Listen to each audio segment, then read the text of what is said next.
So today we are going to solve a numerical based on the approximate estimate for load bearing structure. So we are going to use a particular method, and that is plinth area method. So first of all we will read a numerical, and from that we will try to extract a data. So a numerical states that prepare a preliminary estimate. This preliminary estimate is also called as approximate estimate. So we have to prepare a preliminary estimate for a student hostel, which is a load bearing structure with the capacity of 500 students, having a carpet area of 2 meter square per student. So we have to assume a suitable data, and we have to find out the approximate cost of a particular structure. So first of all we will see what is the data which is given to us. So first type of data that is given to us is what type of a structure is it. So type of structure will be load bearing structure. Okay, so then what data is given to us? It is a student hostel, so load bearing structure, and it is a hostel building, and it has a capacity of 500 student. So number of students are 500, and having a carpet area of 2 meter square per student. So carpet area is given to us. So carpet area is 2 meter square per student. So from this we can find out total carpet area. So let's say we have to assume, they are saying we have to assume some suitable data. So if we know these things, then we will be able to find out a plinth area. Okay, so the first thing that we need to calculate is plinth area, but here there is some data missing, which is rate of construction of a superstructure. Okay, so rate of construction of superstructure that we are going to assume, and that is 6,500 rupees per meter square. Okay, so 6,500 rupees per meter square will be our rate of construction of a superstructure. Okay, so from this particular data we will first try to find out a solution for a plinth area. So the first step for this type of numerical will be to find out a plinth area. So plinth area, as we all know, can be calculated from this particular relationship, that is plinth area equal to carpet area plus area occupied by walls and columns plus circulation area, where this particular circulation area is divided into two parts: horizontal circulation area and other part will be vertical circulation area. For a horizontal circulation area, it is equivalent to 15% of plinth area.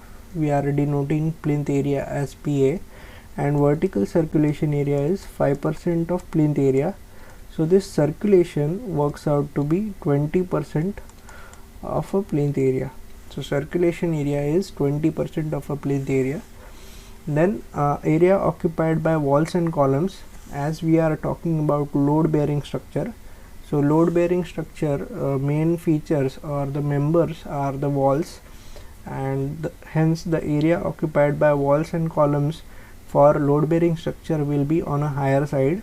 So this percentage is in terms of 10 to 15% of a plinth area, but again we will consider it on a higher side.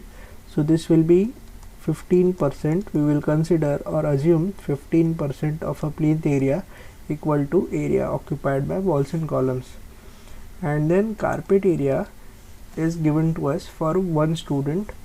So number of students are 500, and carpet area per student is 2 meter square. So this will give me a total plinth area, and that is 1,000 meter square. Okay, so all this data that we have, so we will try to solve this equation. So plinth area, we will denote it as a PA. Carpet area, we have got it as 1000 meter square.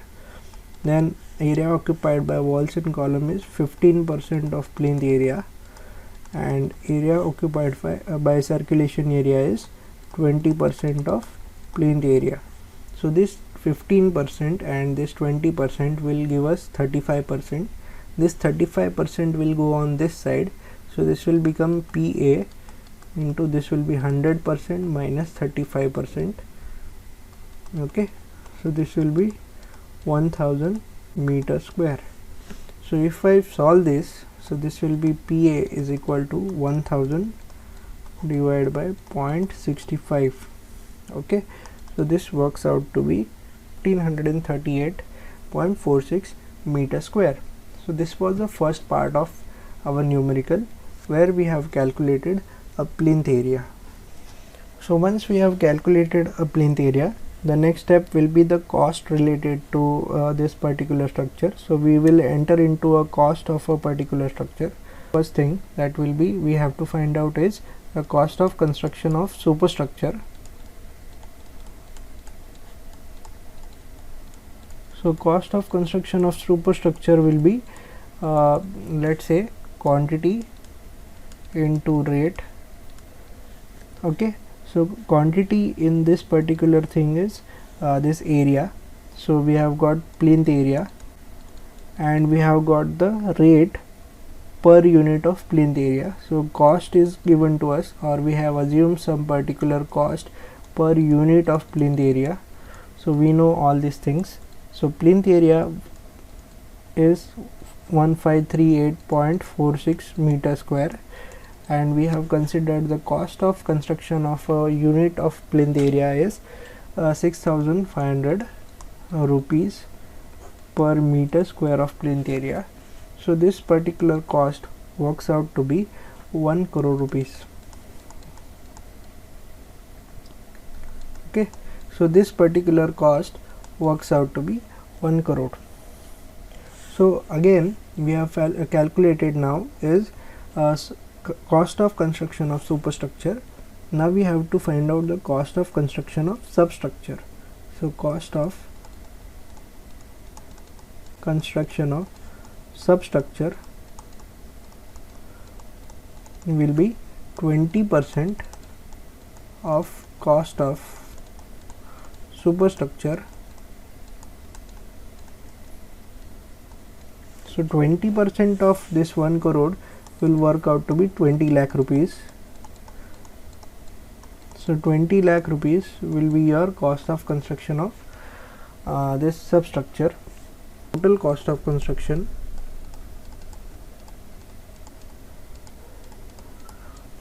total cost of construction of a structure will be cost of construction of superstructure plus cost of construction of substructure. So superstructure plus substructure, so this will be this 1 crore rupees that we have got plus 20 lakh rupees for substructure. So this will be 1 crore 20 lakh rupees. Okay, so this will be your total cost of construction of a structure. The next thing that we have to calculate is or we have to provide some services, and for that services we have to keep certain amount in a reserve. And so the next thing that we have to calculate is additional cost of construction. Additional cost for provision of various services. So what various types of services we are providing? So we are providing water supply system. So water supply services will be there, then sanitary services will be there, then electrification services or electrical services. So electrification services, then architectural services or architectural expenses we have to bear.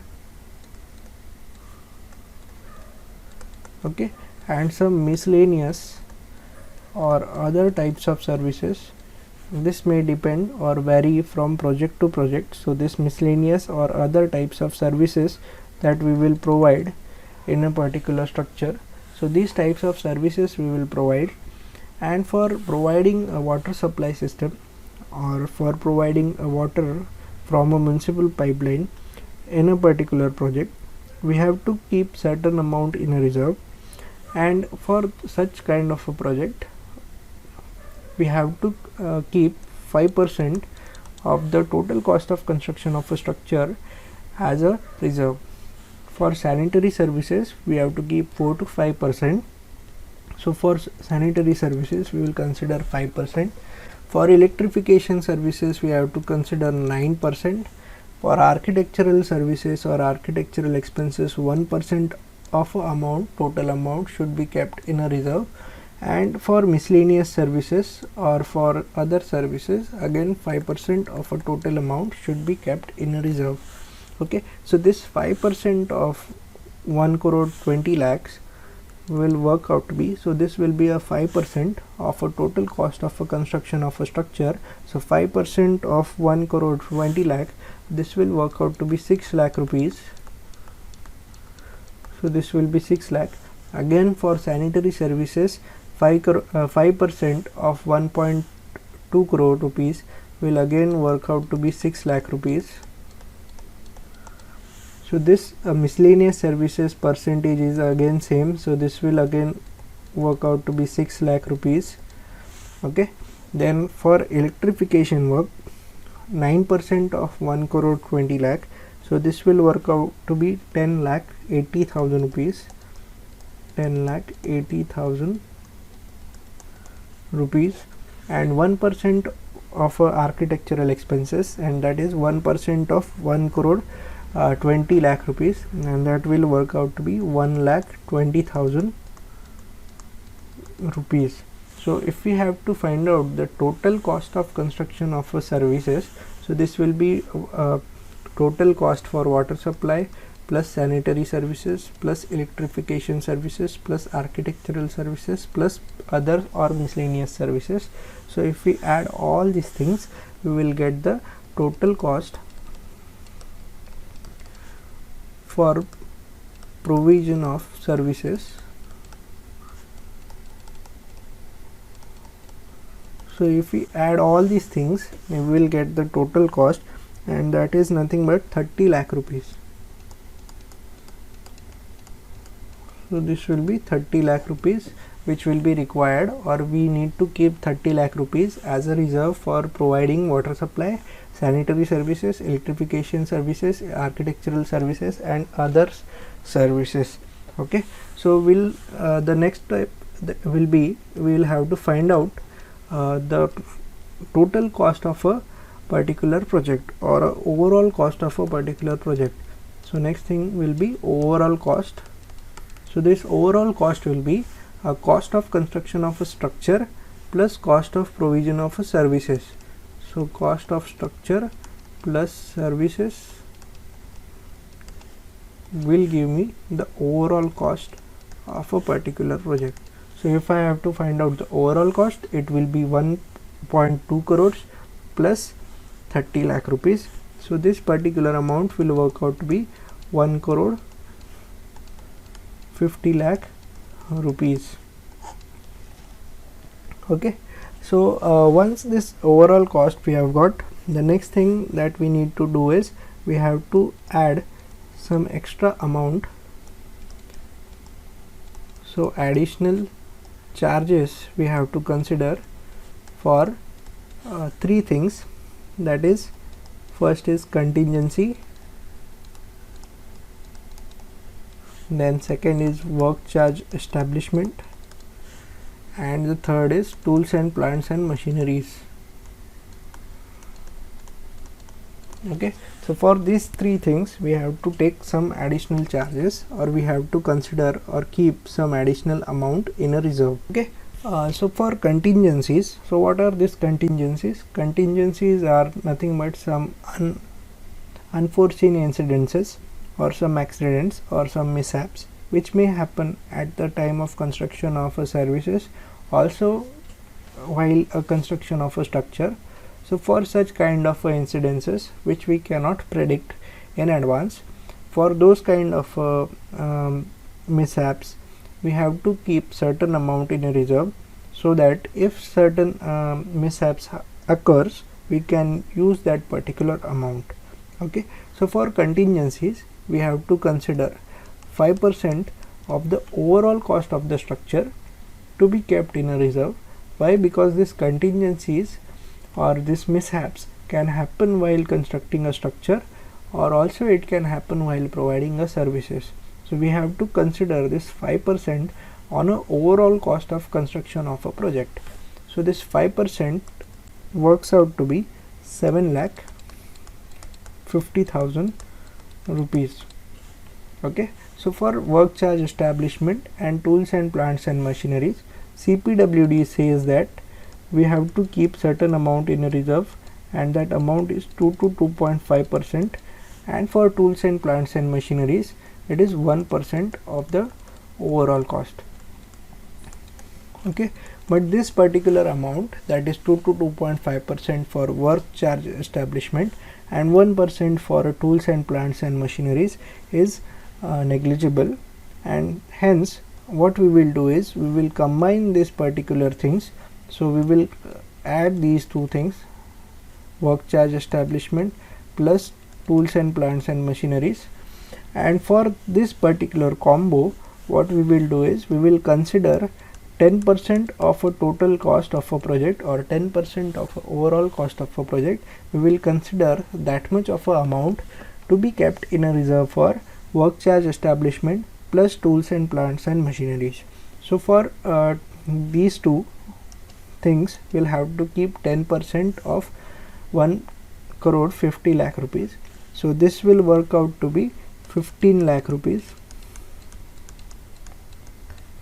Okay, so these are the things that we need to consider while preparing the approximate estimate. So how will we get the approximate estimate or the final cost or the grand total of a particular project? So grand total or the final approximate estimate of a particular project will be, we'll have to add all these things. So that is overall cost plus contingencies plus work charge establishment plus tools and plants and machineries. So this will be nothing but 1.5 crores plus 7,50,000 plus this 15 lakh rupees.